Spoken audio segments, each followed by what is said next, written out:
Well, I have 8 years of experience working in this position. I finally figured out how everything works and sit on a budget committee, and I'm well respected with my peers, and I work on the tough issues nobody else will handle.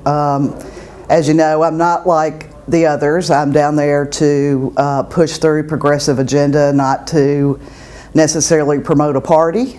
I work across party lines, and I respect everybody I work with, and I want the opportunity to finish what I've started with payday loans and spay-neuter and a multitude of other issues.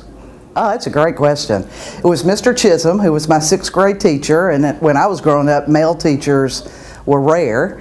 And he, every day after lunch, would turn the lights off in our room and light a candle and read to us. And he read Watership Down and The Hobbit, and he really put a lot of emphasis into it. He also cleaned out the room one day and made a chessboard on the floor and taught us how to play chess. So, you know, those little things you don't think about at the time had a great influence on me, and the untraditional teaching is something I really love that he did.